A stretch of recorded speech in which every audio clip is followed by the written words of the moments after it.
Assalamualaikum warahmatullahi wabarakatuh.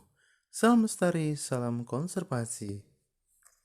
Sahabat Biozone, pada video ini kita akan lanjutkan pembahasan mengenai batang, di mana untuk video ini kita akan bahas mengenai jenis tumbuhan berdasarkan ada tidaknya batang.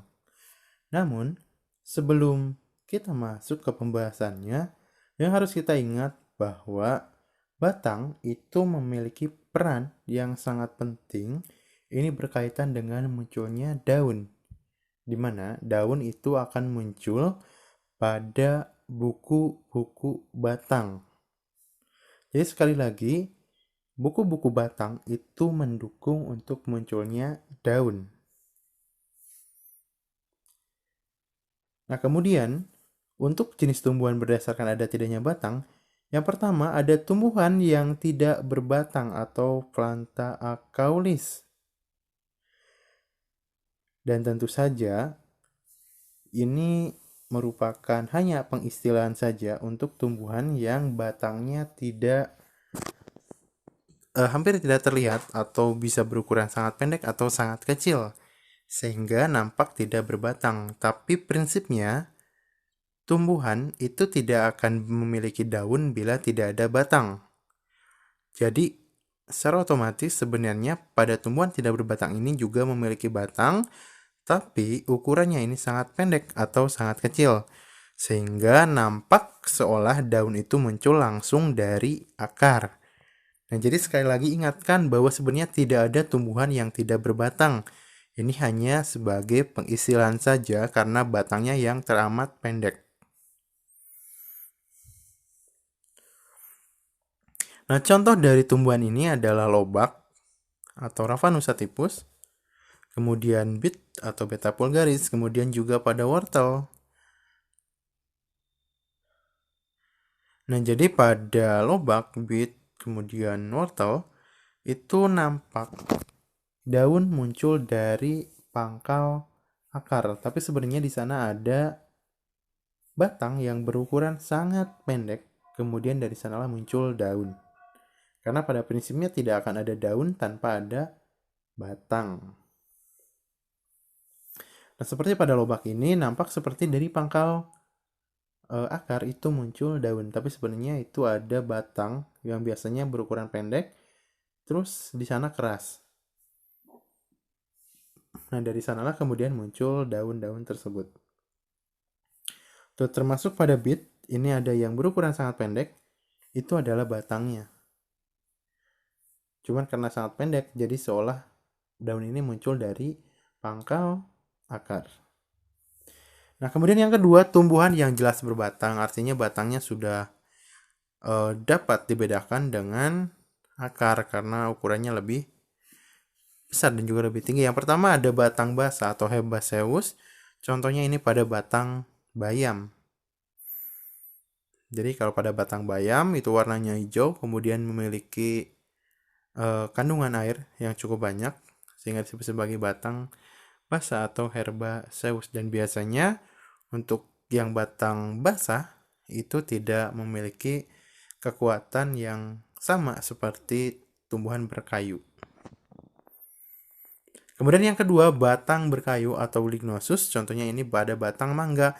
Ciri dari batang berkayu ini adalah keras karena di sana terdapat adanya lignin atau zat kayu sehingga menjadi keras. Contohnya ini pada mangga, kemudian jambu, durian, dan juga tanaman-tanaman lain yang batangnya itu keras. Kemudian yang selanjutnya ada batang rumput atau kalmus. Contohnya ini pada batang padi atau oryza sativa. Biasanya tanaman ini batangnya itu berongga dan memiliki buku-buku yang jelas selain padi juga pada bambu.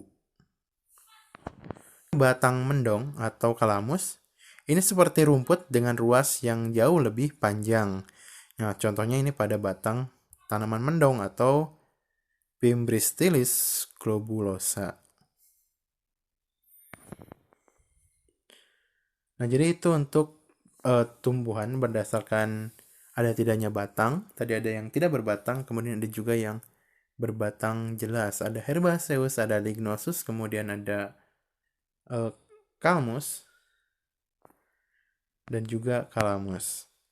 Kemudian selanjutnya kita masuk ke bentuk-bentuk daripada batang. Pada pembahasan mengenai karakter atau sifat dari batang, itu umumnya berbentuk silinder atau bulat atau teres, tapi juga ada bentuk lain. Nah, di sini kita bahas bahwa bentuk dari batang yang pertama ada bulat atau teres, contohnya pada bambu dan tumbuhan lain biasanya memiliki bentuk yang bulat. Nah, di luar bulat ternyata ada juga yang bentuk bersegi, ada yang segitiga, kemudian ada yang segi empat. Di sini ada triangularis segitiga, kemudian quadrangularis atau segi empat. Nah, untuk yang bangun segitiga, contohnya ini pada batang teki atau rumput teki yang sering kita sebut, yang sebenarnya itu bukan dari bangsa rumput, karena itu dari Cyperales. Nah, contohnya ini pada Cyperus rotundus. Nanti kita akan lihat bagaimana bangun segitiga ini dapat jelas ketika kita menyayat batang dari teki. Kemudian yang segi empat, contohnya ini pada batang markisa. Kemudian juga pada batang iler atau kita sering sebut sebagai tanaman jawer kotok. Kemudian yang ketiga, itu ada bangun pipih, melebar menyerupai daun. Ada Phyllokladia. Ini bentuknya sangat pipih, kemudian pertumbuhan terbatas. Jadi pertumbuhannya itu terbatas, di mana di percabangan itu tidak tumbuh cabang lagi. Berbeda dengan Cladodia, di mana untuk Cladodia itu dari percabangannya akan tumbuh terus atau akan melakukan percabangan lanjutan. Contohnya itu pada kaktus. Nah, kita lihat saja untuk bentuk bulat ini yang jelas nampak teresnya atau bulatnya ini adalah pada bambu. Kemudian di sini juga kita lihat adanya ruas, kemudian juga buku yang nampak jelas. Ini kalau pada tanaman yang sebelumnya, ini yang memiliki batang kalmus.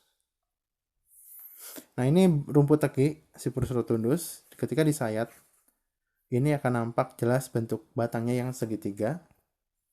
Kemudian yang bangun batangnya atau bentuk batangnya segi empat, ini pada batang markisa. Kemudian pada iler atau jawer kotok.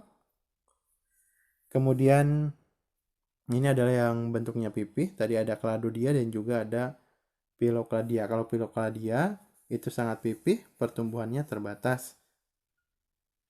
Sedangkan kalau Cladodia itu pertumbuhannya akan terus-menerus. Jadi dari pertumbuhan percabangannya itu akan bercabang lagi. Nah, ini contohnya pada jakang untuk Phyllokladia. Jadi hanya satu kali bercabang, setelah percabangan itu maka dia tidak bercabang lagi. Berbeda dengan Cladodia. Ini bentuknya pipih, kemudian dia bercabang, kemudian bercabang lagi, kemudian bercabang lagi, dan kemungkinan nanti dari cabang ini akan bercabang juga. Nah, itu untuk bentuk batang. Tadi ada bentuk teres atau bulat, kemudian ada triangularis dan quadrangularis, segitiga segi empat.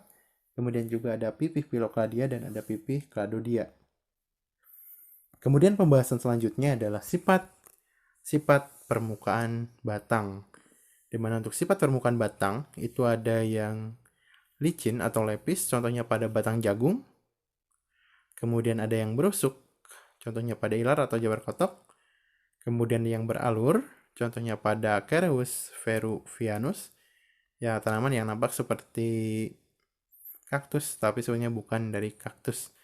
Kemudian yang keempat, tanaman bersayap, contohnya pada markisa yang tadi bentuknya segi empat, di bagian tepinya itu ada bagian yang memipih kemudian melebar yang nampak seperti sayap.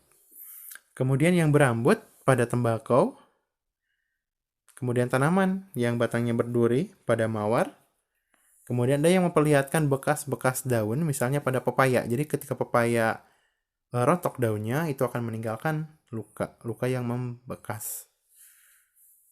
Kemudian yang kedelapan, memperlihatkan bekas-bekas daun penumpu, contohnya pada kelewih. Kemudian yang kesembilan, memperlihatkan banyak lentisel, misalnya pada sengon. Dan yang 10, lepasnya kerak.